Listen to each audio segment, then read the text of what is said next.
Another video. അപ്പോൾ എന്താണ്, എല്ലാവർക്കും സുഖമാണോ? ഞങ്ങൾക്കും സുഖം തന്നെയാണ്, അൽഹംദുലില്ലാ. അങ്ങനെ നോമ്പ് 5 കഴിഞ്ഞു പോയില്ലേ. അപ്പം ഞാനിപ്പോൾ ഈ വീഡിയോ അപ്ലോഡ് ആക്കുന്ന സമയത്ത് ഇന്നിപ്പം നോമ്പ് 6 അപ്പോൾ ഇന്നലത്തെ വിശേഷങ്ങളാണ് ഞാൻ ഇതിൽ ഇൻക്ലൂഡ് ആക്കിയിട്ടുള്ളത്. അപ്പോൾ ദിവസവും ഞാൻ വീഡിയോ ഇടണമെന്നൊക്കെ വിചാരിക്കും കേട്ടോ. ഭയങ്കര ആഗ്രഹമാണ് ദിവസം വീഡിയോ ഇടണമെന്ന്, പക്ഷേ കഴിയില്ല. കാരണം നോമ്പിൻ്റെ കാര്യങ്ങളും കൂടി ആകുമ്പോൾ നമുക്ക് ഭയങ്കര തിരക്കാണ്. കുട്ടികളൊക്കെ ഉള്ളതല്ലേ, അതുകൊണ്ട് ഭയങ്കര തിരക്കാട്ടോ.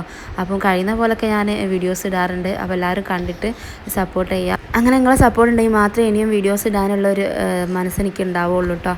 അപ്പോൾ എന്തായാലും വീഡിയോ സ്കിപ്പ് ചെയ്യാതെ തന്നെ കാണാം. അപ്പോൾ ഇന്ന് ഞാൻ സ്നാക്കിനൊരു വെറൈറ്റി ഉണ്ടാക്കാൻ വിചാരിച്ചു. പിന്നെ ഇന്ന് വട്ടപ്പത്തിരി ആക്കാമെന്ന് വിചാരിച്ചു കേട്ടോ. അപ്പം ഈ നോമ്പ് തുടങ്ങി ഞാൻ ഈ 4 ദിവസം ചോറ് തന്നെ ആക്കിയിട്ടുണ്ടായിരുന്നത്. കുട്ടികൾക്ക് വേണം, പിന്നെ ആണെങ്കിൽ എനിക്ക് അത്താഴത്തിനും ചോറ് തന്നെ വേണം കേട്ടോ. അതുകൊണ്ടിട്ട് ഞാൻ ചോറ് തന്നെയാണ് ആക്കാറ്.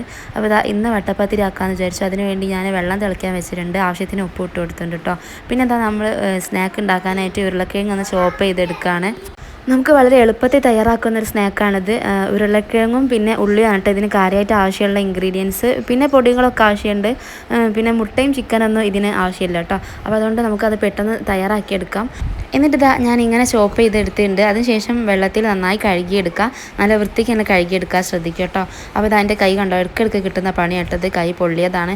ആ ഒരു കാര്യത്തിൽ മാത്രം എനിക്ക് അധികം ശ്രദ്ധ ഇല്ല കേട്ടോ. കാരണം പെട്ടെന്ന് തന്നെ ഓരോ പണികൾ ചെയ്തെടുക്കുമ്പം കൈയൊക്കെ അധികം പൊള്ളൽ തന്നെയാണ്.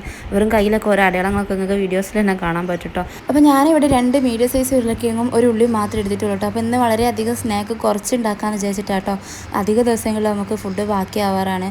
അപ്പം ഇവിടെ നിന്നല്ല, ഏതൊരു സ്ഥലത്താണെങ്കിലും ഇപ്പോൾ അധികം നമ്മൾ കണ്ടിരുന്നതാണ് ഈ നോമ്പ് സമയങ്ങളിൽ ഫുഡ് ബാക്കിയാവും. പിറ്റേന്നത്തേക്ക് അത് വലിച്ചെറിയുന്ന ഒരു ബുദ്ധിമുട്ടിട്ടോ. പിന്നെ പ്രത്യേകിച്ച് ചൂടൊക്കെ ആയതുകൊണ്ട് ഒരാൾക്കും കഴിക്കാനൊന്നും വേണ്ടെന്നുള്ളതാണ് കേട്ടോ സത്യം. പിന്നെ ഫ്രൂട്ട്സും പിന്നെ ജ്യൂസും അതൊക്കെ മതി. അപ്പോൾ അതുകൊണ്ട് തന്നെ നമ്മളൊരു കാര്യം തീരുമാനിക്കുക, ഈ ഭക്ഷണ സാധനങ്ങൾ കൊണ്ട് ഒഴിവാക്കാനാണ്, വലിച്ചെറിയാനാണെങ്കിൽ നമ്മളത് വളരെ കുറച്ച് മാത്രം ഉണ്ടാക്കിയാൽ മതി കേട്ടോ. അപ്പോൾ നമുക്ക് ജോലിഭാരവും കുറയും, പിന്നെ ആണെങ്കിൽ ഫുഡൊന്നും വേസ്റ്റ് ആവേയില്ല. അങ്ങനെ ഞാൻ ഇതിലേക്ക് കുറച്ച് കറിവേപ്പില മുറിച്ചിട്ടെടുക്കുന്നുണ്ട്. പിന്നെ ആവശ്യത്തിന് കുരുമുളക് പൊടി, ചിക്കൻ മസാല, ഗരം മസാല, മുളക് പൊടി, ആവശ്യത്തിന് ഉപ്പ് കൂടി ചേർത്തിട്ട് നന്നായിട്ട് ഇളക്കി യോജിപ്പിച്ചെടുക്കുക. ഇതിലേക്ക് നമുക്ക് വേണ്ടത് മൈദപ്പൊടിയാണ്. അപ്പോൾ മൈദപ്പൊടിൻ്റെ ഒരു അളവൊന്നും ഞാൻ പറയുന്നില്ല കേട്ടോ. നിങ്ങൾ നോക്കിയിട്ട് അതിൻ്റെ ഒരു രീതിക്ക് അനുസരിച്ച് എടുത്താൽ മതി. എന്നിട്ട് നന്നായിട്ടൊന്ന് കുഴച്ചെടുക്കുന്നുണ്ട്. അപ്പോൾ ഇതിലുള്ള ഉരുളക്കിഴങ്ങിൻ്റെ വെള്ളമൊന്നും പോയിട്ടില്ലെങ്കിൽ പിന്നെയും കൂടുതൽ മൈദപ്പൊടി ഇട്ട് കൊടുക്കേണ്ടി വരും കേട്ടോ. അപ്പോൾ നന്നായി ആദ്യം തന്നെ ഉരുളക്കിഴങ്ങിൻ്റെ വെള്ളമൊക്കെ പോക്കിയെടുക്കണേ. അതിന് ശേഷം നമ്മളിതൊന്ന് മൂടി വെച്ചിട്ടുണ്ട്. 10 മിനിറ്റ് റെസ്റ്റ് ചെയ്യാൻ വെച്ചിട്ടുണ്ട്. ഇന്നാണ് നമുക്ക് ഇവിടെ വെള്ളമുള്ള ദിവസമാണ് കേട്ടോ. അപ്പം വെള്ളമുള്ള ദിവസം നമുക്ക് ഇത് തുറന്ന് വെച്ചെടുത്താൽ മാത്രം മതി കേട്ടോ. ഡയറക്റ്റായിട്ട് വെള്ളം കയറിക്കോളും. എന്നാലും ഭയങ്കര ആ ഒരു ദിവസം ഭയങ്കര തിരക്കുള്ള ദിവസം പോലെ കേട്ടോ. മറ്റുള്ള പണികളും അപ്പോൾ അലക്കാനൊക്കെ അന്ന് തന്നെ ആയിരിക്കും ഉണ്ടാവുക. അപ്പോൾ അതുകൊണ്ട് ഭയങ്കര തിരക്കാണ്. അപ്പോൾ നമ്മളെ പൊടി ഇവിടെ റെഡി ആയപ്പോൾ ഞാനിതാ കൗണ്ടർ ടോപ്പൊക്കെ ഒന്ന് ക്ലീൻ ചെയ്തെടുത്തിട്ട് അവിടെ തന്നെ ഒന്ന് കുഴച്ചിട്ട് റെഡിയാക്കാൻ വിചാരിച്ചു. പിന്നെ എപ്പോഴും ജ്യൂസ് ആണെങ്കിലും പിന്നെ നാരങ്ങ വെള്ളം ആണെങ്കിലും ഒക്കെ റെഡിയാക്കുന്ന ഒരു ഡ്യൂട്ടിയൊക്കെ കാണാൻ ആ ഒരു സംഭവം മാത്രമൊക്കെ എപ്പോഴും ചെയ്യും. പിന്നെ ഫ്രൂട്ട്സൊക്കെ മുറിച്ചിടും. കഴിയുന്ന പോലൊക്കെ കൊണ്ട് കഴിയുന്ന പോലൊക്കെ എന്നെ സഹായിക്കാറുണ്ട് കേട്ടോ. നമ്മൾ കോഴിക്കോടുകാർ ഈ നോമ്പിന് അധിക ദിവസങ്ങളിൽ ഉണ്ടാക്കുന്ന ഒരു ഫുഡ് ഐറ്റമാണ് നമ്മൾ ഈ നൈസ് പത്തിരി കേട്ടോ. അപ്പോൾ കോഴിക്കറിയും നൈസ് പത്തിരിയും കൂടി നല്ല അടിപൊളി കോമ്പിനേഷനാണ് കേട്ടോ. അപ്പോൾ എപ്പോഴും ഉണ്ടാക്കാറുണ്ട്. അപ്പോൾ ഇവിടെ വന്നപ്പോഴൊന്നും ഞാൻ അങ്ങനെ നൈസ് പത്തിരി ഉണ്ടാക്കുന്നതായിട്ട് കണ്ടിട്ടില്ല കേട്ടോ. അധികം അരിപ്പത്തിരിയൊക്കെയാണ് ഉണ്ടാക്കാറ്. അപ്പോൾ ഞാനിന്ന് നൈസ് പത്തിരിയല്ല, നൈസ് പത്തിരിൻ്റെ വേറൊരു വട്ടപ്പത്തിരി എന്ന് പറഞ്ഞിട്ടുള്ളൊരു സംഭവം ഉണ്ട്. അപ്പോൾ അത് ഉണ്ടാക്കിയെടുക്കാമെന്നാണ് കേട്ടോ വിചാരിക്കുന്നത്. അപ്പോൾ ഞാൻ ഈ ഫുഡ് ഐറ്റംസ് ഒക്കെ ഉണ്ടാക്കാൻ പഠിച്ചത് എപ്പോഴാണെന്ന് കല്യാണം കഴിഞ്ഞ ശേഷം തന്നെ കേട്ടോ. അപ്പോൾ നമ്മൾ പെൺകുട്ടികൾ അങ്ങനെ തന്നെ ആണല്ലോ. കല്യാണത്തിന് മുന്നൊന്നും ഒരു പണിയും അറിയണ്ടല്ലോ. പക്ഷേ ഞങ്ങൾക്ക് അത്യാവശ്യം പണിയൊക്കെ അറിയാം കേട്ടോ. അന്നേ ഞങ്ങൾ ഫുഡൊക്കെ വെക്കാറുണ്ട്. പക്ഷേ ഇങ്ങനെ വലിയ പണികളൊന്നും അറിയണ്ടായിരുന്നില്ല. അതൊക്കെ ഇപ്പോൾ ഈ അടുത്തായിട്ടാണ് ഞാൻ പഠിച്ചു വന്നത്. പിന്നെ കുറേയൊക്കെ യൂട്യൂബ് ചാനലൊക്കെ നോക്കിയിട്ടൊക്കെ പഠിക്കും. പിന്നെ ഇതൊക്കെ ഉമ്മൻ്റെ റെസിപ്പി കേട്ടോ. ഉമ്മ പറഞ്ഞിരുന്നതാണ്. ഉമ്മക്ക് അധികം ഫുഡ് ഐറ്റംസ് ഒക്കെ ഉണ്ടാക്കാൻ അറിയാം. ഞാനുമ്മ ഗൾഫിൽ പോയിട്ടുണ്ടെങ്കിൽ ഏതോ വീഡിയോസ് ഞാൻ പറഞ്ഞിട്ടുണ്ടായിരുന്നു എന്നൊരു ഓർമ്മ. അപ്പോൾ അവിടെ നിന്നൊക്കെ ഉമ്മ അധികം ഫുഡൊക്കെ ഉണ്ടാക്കിയിട്ട് നമുക്ക് എല്ലാ ഫുഡ് ഐറ്റംസും ഉണ്ടാക്കാൻ അറിയാം കേട്ടോ. അപ്പോൾ ഉമ്മ പറഞ്ഞിരുന്നതാണ്. അങ്ങനത്തെ അപ്പോൾ 2 ദിവസമായിട്ട് ഒരാൾ ഇവിടുന്ന് പള്ളിയിലൊക്കെ പോകുന്നുണ്ട് കേട്ടോ, ഫ്രണ്ട്സുകളെ കൂടെ. അപ്പോൾ അതൊരാൾ ഉറങ്ങി എണീച്ച് വരികയും ചെയ്തിട്ടുണ്ട്. അപ്പോൾ ഉറങ്ങി എണീറ്റ് വരുമ്പോൾ കയ്യിൽ കിട്ടിയ സാധനമൊക്കെ എടുത്ത് വരുന്നുണ്ട് കേട്ടോ. നോമ്പ് പിടിക്കാനും അതുപോലെ തന്നെ പള്ളിയിൽ പോകാനൊക്കെ എപ്പോഴും ഇങ്ങനെ വാശി പിടിക്കും കേട്ടോ. പള്ളിയിൽ പോകാൻ പിന്നെ പ്രശ്നമില്ല, ഇവിടുന്ന് തൊട്ടടുത്ത് തന്നെയാണ്, കുട്ടികളുടെ കൂടെ പോകാറുണ്ട്. പക്ഷേ നോമ്പ് പിടിക്കാൻ അങ്ങനെ സമ്മതിക്കാറില്ല കേട്ടോ. കാരണം ഇപ്പോൾ ഭയങ്കര ചൂടല്ലേ, അതുകൊണ്ട് അങ്ങനെ സമ്മതിക്കാറില്ല. പിന്നെ അവൻ്റെ വാശി കൊണ്ട് അങ്ങനെ ഞങ്ങൾ പറഞ്ഞിട്ടുണ്ടായിരുന്നു കേട്ടോ, സ്കൂളില്ലാത്ത സമയത്ത് പിടിച്ചോന്ന്.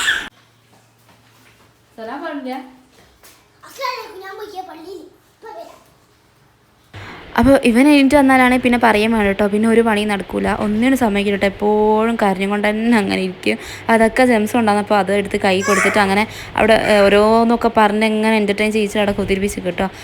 അപ്പോൾ ഇതാ ഞാൻ സ്നാക്ക് ഫ്രൈ ചെയ്തെടുക്കാൻ പോവാണ്. അപ്പോൾ ഞാൻ പറഞ്ഞിട്ടുണ്ടായിരുന്നില്ല വളരെ കുറച്ചാക്കി എടുക്കുന്നുള്ളൂ കേട്ടോ. കാരണം ഈ നോമ്പ് തുറക്കുന്ന സമയത്തൊക്കെ ഫ്രൂട്ട്സും ജ്യൂസൊക്കെ കേട്ടോ അധികം കഴിക്കാറ്. കുട്ടികളാണെങ്കിൽ മധുരം കഴിക്കും കേട്ടോ. അപ്പോൾ ഈ എരിവുള്ളതൊന്നും അവരധികം അങ്ങനെ കഴിക്കില്ല. അപ്പോൾ എരിവ് കുറവാണെങ്കിൽ മാത്രമേ കഴിക്കുള്ളൂ കേട്ടോ. അപ്പോൾ അതാണ് ഞാൻ ഈ സ്നാക്കൊക്കെ ആക്കുമ്പോൾ എരിവ് വളരെയധികം കുറച്ചിട്ടുണ്ടാക്കുന്നത്. അപ്പോൾ ഒരു എരിവ് ഒരു മധുരം അങ്ങനെ ഉണ്ട് ഞങ്ങൾ ആക്കാറ്. അപ്പോൾ മധുരം ഞാൻ കുറച്ച് അധികം ആക്കാറുണ്ട്. കാരണം പിറ്റേന്നത്തെ അത്താഴത്തിനൊക്കെ അതാട്ടോ കഴിക്കാതൊക്കെ ചോറ് കഴിക്കാറില്ല. ഞാനാണ് ഇവിടെ ചോറ് കഴിക്കുന്ന ആൾ. എനിക്ക് ചോറ് നിർബന്ധമായിട്ട് കാരണം പണ്ടേ ശീലിച്ചുകൊണ്ടിട്ട് ചോറ് കഴിച്ചില്ലെങ്കിൽ പിറ്റേന്ന് തീരെ എണീച്ച് നടക്കാൻ കഴിയാത്ത അവസ്ഥ ഉണ്ടാവും. അതുകൊണ്ട് ഞാൻ ചോറ് തന്നെ കേട്ടോ ആക്കാറ്. പിന്നെ ആണെങ്കിൽ എന്നെ സംബന്ധിച്ചിടത്തോളം എനിക്ക് ഭക്ഷണ സാധനങ്ങൾ കൊണ്ട് വലിച്ചെറിയുമ്പോൾ ഭയങ്കര ബുദ്ധിമുട്ടാട്ടോ. മനസ്സിന് എന്തോ ഭയങ്കര ഭാരമാണ്. എന്നെ അറിയുന്ന ആൾക്കാർക്കൊക്കെ അറിയാട്ടോ, ഞാൻ വെറുതെ പറയല്ല. എന്നിട്ട് ഞാൻ എന്താ ചെയ്യാന്ന് വിചാരിച്ചാൽ ഈ ഫുഡ് ഐറ്റംസൊക്കെ ബാക്കിയുള്ളത് ഫ്രിഡ്ജിൽ വെച്ചിട്ട് ചൂടാക്കി കഴിക്കും.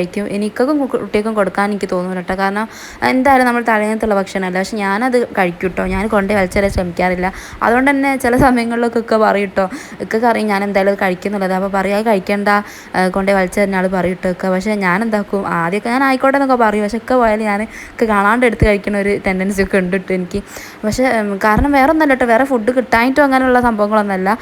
ഞാൻ കഴിക്കും കേട്ടോ അത്. കാരണം എനിക്ക് കൊണ്ട് വലിച്ചെറിയാൻ തോന്നൂല. എത്ര ആയാലും ഒരു ദിവസം അധികമായതൊന്നും നമുക്ക് പ്രശ്നമില്ലല്ലോ. 2 ദിവസമൊക്കെ കഴിഞ്ഞാലല്ലേ ബുദ്ധിമുട്ടുള്ളൂ.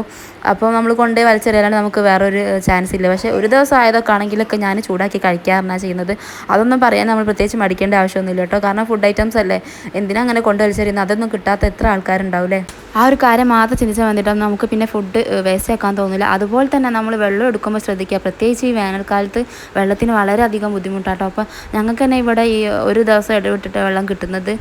പക്ഷേ വെള്ളം ഉണ്ടാവാറുണ്ട്, അൽഹംദുലില്ലാ ആവശ്യത്തിനുള്ള വെള്ളമൊക്കെ നമുക്ക് കിട്ടാറുണ്ട്. എന്നാലും നമ്മൾ വെള്ളം എടുക്കുമ്പം പ്രത്യേകം ശ്രദ്ധിക്കുക കേട്ടോ. നമുക്ക് ഡെയിലി വെള്ളം കിട്ടുന്ന ആൾക്കാരാണെങ്കിൽ നമ്മൾ ഒന്നും ശ്രദ്ധിക്കില്ല കേട്ടോ. നമ്മൾ വെള്ളം കൊണ്ട് എന്തൊക്കെ കളികൾ കളിക്കാൻ പറ്റും അതൊക്കെ കളിക്കും. പ്രത്യേകിച്ച് എനിക്ക് ആ ഒരു അനുഭവം ഉള്ളതുകൊണ്ട് കേട്ടോ. ഇവിടെ കുട്ടികളുള്ളതുകൊണ്ട് അവർ വെള്ളത്തിൽ നന്നായി കളിക്കും. പക്ഷേ ഞാൻ സമ്മതിക്കില്ല കേട്ടോ. കാരണം നമ്മൾ ശ്രദ്ധക്കുറവുകൊണ്ട് മറ്റുള്ളവർക്ക് വെള്ളം കിട്ടുന്നത് ഇല്ലാണ്ടാക്കണ്ടല്ലോ. ഇച്ചൂസൊക്കെ കണ്ണ് തെറ്റിയാൽ ബാത്റൂമിൽ പോയിട്ട് വെറും ടാപ്പ് തുറന്നില്ലല്ലോ കേട്ടോ. അപ്പോൾ ഞാൻ കണ്ടാലും ഞാൻ അതിന് സമ്മതിക്കില്ല. ഇത്തിരി കരഞ്ഞാലും കുഴപ്പമില്ല. ആ ഒരു കാര്യത്തിലൊക്കെ നമ്മൾ മക്കളെ കുറിച്ച് കരയിപ്പിക്കുന്നതിനൊന്നും പ്രശ്നമില്ല കേട്ടോ. കാരണം വെള്ളത്തിൻ്റെ കാര്യമല്ലേ, നാളെ നമുക്ക് തന്നെ ബുദ്ധിമുട്ടാവുക. അതുപോലെ വെള്ളമില്ലാത്ത എത്ര പേരുണ്ട്. ഒരു നേരം കുടിക്കാൻ പോലും വെള്ളം കിട്ടാത്ത എത്രയോ ആൾക്കാരുണ്ട്, പ്രത്യേകിച്ച് ഈ ചൂട് കാലത്ത്. അപ്പോൾ അതൊക്കെ നമ്മൾ കണ്ടറിഞ്ഞ് ദയവ് ചെയ്ത് നിങ്ങളോട് ഞാൻ പ്രത്യേകം പറയുകയാണ്, കണ്ടറിഞ്ഞ് തന്നെ നിങ്ങൾ ശ്രദ്ധിക്കുക കേട്ടോ വെള്ളത്തിൻ്റെ കാര്യം. അതുപോലെ ഈ ഫുഡ് ഐറ്റംസ് വേസ്റ്റ് ആക്കാതെ നോക്കുക കേട്ടോ. അപ്പോൾ അതിൻ്റെ ഇടയ്ക്ക് ഞാൻ വേറൊരു പണിക്ക് ചെയ്തുകൊണ്ട് എൻ്റെ ബ്രെഡ് അത്യാവശ്യം കരിഞ്ഞ് കിട്ടിയിട്ടുണ്ട്. അപ്പം പ്രശ്നമില്ല, നമ്മളത് സെറ്റാക്കി എടുക്കും കേട്ടോ. കണ്ടോ, ജസ്റ്റ് ഒന്ന് തിരിച്ചിട്ടാൽ മാത്രം മതി. അപ്പോൾ കരിഞ്ഞതും പൊരിഞ്ഞതൊന്നും ഒരാളും കാണൂല. അപ്പോൾ കരിഞ്ഞ ഫുഡൊക്കെ കൊടുക്കാനാണെങ്കിൽ നിങ്ങൾ ഈ ഒരു ടിപ്പ് ഉപയോഗിച്ചോളൂ കേട്ടോ. ആ ഒരു ഫുഡ് കരിയാത്ത ഭാഗം നമ്മളൊന്ന് തിരിച്ചങ്ങോട്ട് ഇട്ടെടുക്കുക. അപ്പോൾ ഒരാളും കാണൂല കേട്ടോ. അപ്പോൾ അപ്പോഴത്തേക്കും നമുക്ക് ഇവിടെ ബാങ്ക് കൊടുക്കാനൊക്കെ ഏകദേശം ടൈം അങ്ങനെ ആയി വരുന്നുണ്ട്. അപ്പം ചെറിയ ചെറിയ പണികളൊക്കെ കഴിഞ്ഞിട്ടുണ്ട്. അപ്പോൾ കണ്ടില്ല, ഞാൻ ആ ഒരു സ്നാക്ക് കുറച്ച് മാത്രം ഉണ്ടാക്കിയിട്ടുള്ളൂ. എന്നിട്ടും നമ്മൾ കഴിച്ച് കഴിഞ്ഞപ്പോൾ അത് 3 ബാക്കിയാണ്. അപ്പോൾ പിന്നെ ഞാനത് കുട്ടികൾക്ക് കൊടുക്കാട്ടോ ചെയ്തത്. അതിന് ശേഷം അതാ നമ്മൾ ഓരോരോ സംഭവങ്ങളൊക്കെ എടുത്തൊക്കെ വെച്ച് സെറ്റാക്കി വെക്കുന്നുണ്ട്. അപ്പോൾ ബാങ്കൊക്കെ കൊടുക്കാനായി ഇങ്ങനെ സമയം അടുത്തുകൊണ്ടിരിക്കുകയാണ് കേട്ടോ. പക്ഷേ എൻ്റെ പണിയൊന്നും തീർന്നിട്ടില്ല എന്നുള്ളതാണ് സത്യം. കാരണം ഇനിയും പണികളുണ്ട്. ഇന്ന് വീഡിയോ എടുക്കാൻ നിന്നുകൊണ്ടാണ് തോന്നുന്നു കേട്ടോ. കുറച്ചും കൂടി പണി പെൻഡിങ്ങിലുണ്ട്. അപ്പോൾ ഞാൻ വിചാരിച്ചു കഴിയുന്നതും വേഗം പെട്ടെന്ന് തീർക്കാൻ നോക്കട്ടെ എന്നിട്ടോ. അപ്പം ഇതാ ക്ലീനാക്കി എടുക്കുന്നുണ്ട്. ക്ലീനാക്കി കഴിഞ്ഞതിന് ശേഷം ഇനി പത്തിരി ചുടാനും പിന്നെ നമുക്ക് കറി വെക്കാനും കൂടി ഉണ്ട് കേട്ടോ. ആ ഒരു പണിയും കൂടി ബാക്കിയുണ്ട്. പൊതുവേ ഞാൻ അടുക്കളയിലേക്ക് നിസ്കരിക്കുന്നതിന് മുന്നേ തന്നെ വരാറുണ്ട് കേട്ടോ. നമ്മൾ ഒരു ഉച്ച കഴിഞ്ഞതിന് ശേഷം വരാറുണ്ട്. പിന്നെ ഇടയ്ക്ക് ഞാൻ അസർ നിസ്കരിക്കാനായിട്ട് ഓരോ പണികൾ ചെയ്ത് തീർത്തിട്ടാട്ടോ പോവാറ്. അപ്പോൾ നമുക്ക് ചിലപ്പം കളായി പോവുകയും ചെയ്യും. അപ്പോൾ ഇന്ന് ഞാൻ വിചാരിച്ചു ഏതായാലും അങ്ങനെ നിസ്കരിക്കാൻ. അപ്പോൾ ഒക്കെയും പറഞ്ഞിട്ടുണ്ടായിരുന്നു കേട്ടോ, നമ്മളല്ലേ ഉള്ളൂ. അപ്പോൾ പിന്നെ അസറിന് ശേഷം ഇറങ്ങിയാൽ മതി പണിക്ക്. അപ്പോൾ ഇത്തിരി കൂടി വൈകി ഇറങ്ങിയതുകൊണ്ടായിരിക്കും കേട്ടോ ഒന്നിപ്പോൾ പണിയൊക്കെ കുറച്ചും കൂടി പെൻഡിങ് ആയിട്ടുള്ളത്. അപ്പോൾ ഏതായാലും ഞാൻ വിചാരിച്ചു ചെറിയ 2 പണികളും കൂടിയല്ലേ ഉള്ളൂ. അപ്പോൾ അത് നമുക്ക് നോമ്പ് തുറന്നതിന് ശേഷം ചെയ്യാമെന്ന്. അപ്പോൾ ബാക്കി പാത്രങ്ങളൊക്കെ പെട്ടെന്ന് തന്നെ ഞാൻ എടുത്ത് കഴുകിയൊക്കെ വെച്ചിട്ടോ, പിന്നെ ക്ലീൻ ചെയ്തൊക്കെ വെച്ചു. അപ്പോൾ നമ്മൾ ഫ്രൂട്ട്സും പലഹാരങ്ങളും വെള്ളമൊക്കെ എല്ലാം കൂടി നമ്മൾ കൊണ്ടുപോയി സെറ്റാക്കി വെച്ചിട്ടുണ്ട് കേട്ടോ മേശകൾ. അപ്പോഴത്തേക്ക് ഇതാ ബാങ്ക് കൊടുത്തു. സാധാരണ നോമ്പ് തുറക്കുന്ന സമയത്ത് ഇച്ചൂസ് ഉണ്ടാവുന്നുണ്ട്. അപ്പോൾ ഇച്ചൂസ് ഇന്ന് നല്ല ഉറക്കമാണ്. പിന്നെ ഇതാ ഇന്നോസ് ഉണ്ട്. പിന്നെ മോനൂസ് ആണെങ്കിൽ പള്ളിയിൽ പോയിട്ടുണ്ട്. അപ്പോൾ പള്ളിയിൽ പോയിട്ട് മുപ്പര് അവിടെ നിന്ന് നോമ്പൊക്കെ തുറന്നിട്ടൊക്കെ ആണ് കേട്ടോ വരാറ്. ഇപ്പോൾ 2 ദിവസമായിട്ട് അങ്ങനെ പോകുന്നുണ്ട് പള്ളിയിൽ. ഇന്നോസിൻ്റെ ഇച്ചൂസിൻ്റെ പ്ലേസ് അതാട്ടോ. എപ്പോഴും ആ കൗണ്ടർ ടോപ്പ് അവിടെ കയറ്റി അവിടെ ഇരുത്തുന്നിട്ട് ഞങ്ങൾ നോമ്പുറക്കും. പിന്നെ അവർക്കും ഓരോന്നായിട്ട് അങ്ങനെ കൈ കൊടുക്കും കേട്ടോ. അപ്പോൾ ഇവരും കൂടി ഉണ്ടാകുമ്പോൾ നല്ല രസമാണല്ലോ നോമ്പ് തുറക്കുന്ന സമയത്ത്. ഒരു ബഹളവും കാര്യങ്ങളും ഒക്കെ ആണ് കേട്ടോ. പിന്നെ ഈ ഒരു സമയത്ത് നമ്മൾ ഈ ഒരു ആകാംക്ഷയോടെ ഫുഡ് കഴിക്കാനായിട്ടിരിക്കുമ്പം അത് വേറൊരു ഫീലിംഗ് ആണ് കേട്ടോ. കഴിയുന്നത് നമ്മൾ നോമ്പ് തുറക്കുന്നതിൻ്റെ 5 മിനിറ്റ് മുന്നേ ഇങ്ങനെ വന്നിരുന്നിട്ട് ഈ ഫുഡിൻ്റെ മുന്നിൽ നമ്മളിങ്ങനെ ആർത്തിയോടെ ഇരിക്കണമെന്നാണല്ലോ. അതുകൊണ്ട് തന്നെ നമ്മൾ ബാങ്ക് കൊടുക്കുന്നതിൻ്റെ 5 മിനിറ്റ് മുന്നെങ്കിലും ഇങ്ങനെ വന്നിരിക്കാൻ ശ്രമിക്കാറുണ്ട് കേട്ടോ. അങ്ങനെ നോമ്പ് തുറന്നതിന് ശേഷമൊക്കെ പിന്നെ നിസ്കരിക്കാൻ പോയിട്ടുണ്ടായിരുന്നു കേട്ടോ. അപ്പോൾ ഞാൻ മഗ്‌രിബ് നിസ്കരിക്കുന്നതിന് മുന്നേ തന്നെ ഞാൻ ഈ ചിക്കൻ ഒന്ന് റെഡിയാക്കി വെക്കാൻ വിചാരിച്ചു. അപ്പോൾ അതിലേക്ക് ആവശ്യത്തിന് കുരുമുളക് പൊടി, പിന്നെ മഞ്ഞൾപ്പൊടി, മുളക് പൊടി, ആവശ്യത്തിന് ഉപ്പ് എല്ലാം കൂടി മിക്സ് ചെയ്തെടുത്തിട്ട് അതൊന്ന് 10 മിനിറ്റ് റെസ്റ്റ് ചെയ്യാൻ വേണ്ടി വെക്കുന്നുണ്ട്. അപ്പോൾ ഇനി നമ്മൾ ഫുഡൊക്കെ കഴിക്കുക തറാവിയൊക്കെ പോയി വന്നതിന് ശേഷമൊക്കെയാണ് കേട്ടോ ഞാനൊക്കെയും കൂടി ഇരുന്ന് ഫുഡൊക്കെ കഴിക്കുക. അപ്പോൾ അതിൻ്റെ അടുക്കത് ഒരാൾ നിസ്കാരമൊക്കെ കഴിഞ്ഞ് വന്നതിന് ശേഷം ഞാൻ പെട്ടെന്ന് നോക്കുമ്പോൾ ഇതാട്ട പരിപാടി. ഇത് ചില സമയത്തുള്ള പണിയാണ്. അപ്പോൾ ഞാൻ കാണുമ്പോൾ അത് ഞാൻ സമ്മതിക്കില്ല കേട്ടോ. കാരണം മക്കളല്ലേ, ഗ്യാസൊക്കെ തുറന്നിട്ട് ഇങ്ങനെ ബ്രെഡൊക്കെ പൊരിക്കാനൊക്കെ നോക്കും കേട്ടോ. അപ്പോൾ ഈ ഒരു സമയത്ത് ഞാൻ വീഡിയോ എടുത്തെന്നുള്ളൂ കേട്ടോ. അത് കഴിഞ്ഞപ്പോൾ എന്നോട് നല്ല കൊട്ടും കിട്ടി കേട്ടോ തലയിൽ. അങ്ങനെ ഇതാ നിസ്കാരം കഴിഞ്ഞ് വന്നതിന് ശേഷം പിന്നെ ഞാൻ നമ്മുടെ പത്തിരി പൊരിച്ചെടുക്കുന്നുണ്ട്. അപ്പോൾ ഈ വട്ടപ്പത്തിരി എങ്ങനെയാണെന്ന് വെച്ചാൽ നമ്മൾ നൈസ് പത്തിരി പരത്തുന്ന പോലെ അല്ല. നമ്മൾ സാധാരണ ഇവിടെ അരിപ്പത്തിരിയൊക്കെ പരത്തില്ല, ഈ ചെറിയ രീതിയിൽ നമ്മൾ പൂരീൻ്റെ അത്ര വലുപ്പത്തിൽ. അപ്പോൾ അതുപോലെ നമ്മൾ കയ്യിലൊന്ന് പരത്തിയെടുത്തിട്ട് ഇതുപോലെ ഒന്ന് പൊരിച്ചെടുക്കാം കേട്ടോ. മീഡിയം ടു ഹൈ ഫ്ലെയിമിൽ പൊരിച്ചെടുക്കാം കേട്ടോ. അപ്പോൾ ഞാനിതാ കുറച്ചൊക്കെ ഇവിടെ പരത്തി വെച്ചിട്ടുണ്ട്, കുറേയൊക്കെ ഞാൻ ചുട്ടെടുത്തിട്ടുണ്ട് കേട്ടോ. അപ്പോൾ അതാ ഇടയ്ക്ക് രണ്ടാളും കൂടി ഫുഡൊക്കെ കഴിക്കുന്നുണ്ട്.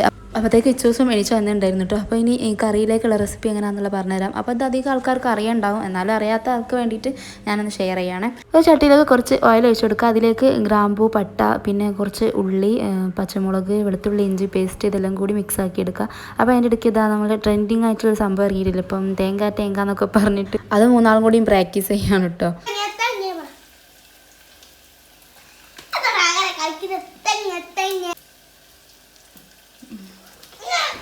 ഇനി ഇതിലേക്ക് അരിഞ്ഞ് വെച്ച തക്കാളി, ആവശ്യത്തിന് മുളക് പൊടി, മഞ്ഞൾപ്പൊടി, കുരുമുളക് പൊടി, പിന്നെ ഗരം മസാല, ചിക്കൻ മസാല, കുറച്ച് മല്ലിപ്പൊടി എല്ലാം കൂടി മിക്സ് ആക്കി എടുക്കുക. എന്നിട്ട് ഇതാ നമ്മൾ മാഗ്നേറ്റ് ചെയ്ത് വെച്ച ചിക്കൻ ഇതിലേക്ക് ആഡ് ചെയ്ത് കൊടുക്കുന്നു കേട്ടോ.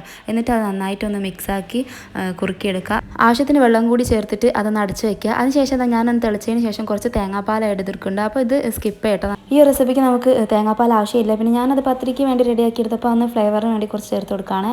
എന്നിട്ട് കുറച്ച് മല്ലിച്ചപ്പും കറിവേപ്പിലയും കൂടി ആഡ് ചെയ്തിട്ട് അത് തിളപ്പിച്ചെടുക്കുന്നുണ്ട്.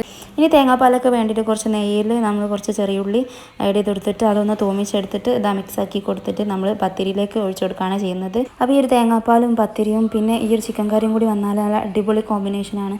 അപ്പോൾ ഇതാ മോനൂസ് കഴിച്ച് നോക്കുന്നുണ്ട്. അപ്പോൾ ഒക്കെ പള്ളിയിൽ പോയി വന്നിട്ടില്ല, അതിന് ശേഷം പിന്നെ ഞങ്ങൾ കഴിക്കും. അപ്പോൾ ഈ റെസിപ്പി എല്ലാവരും ഒന്ന് ട്രൈ ചെയ്ത് നോക്കാം. അപ്പോൾ നമ്മുടെ ഫാമിലിയിലേക്ക് ആദ്യമായിട്ട് വന്നിട്ടാണെങ്കിൽ ഒന്ന് സബ്സ്ക്രൈബ് ചെയ്ത് സപ്പോർട്ട് ചെയ്യുക. അപ്പോൾ നെക്സ്റ്റ് വീഡിയോയിൽ കാണാം. അതുവരെ ടാറ്റാ, ബൈ ബൈ, അസ്സലാമു അലൈക്കും.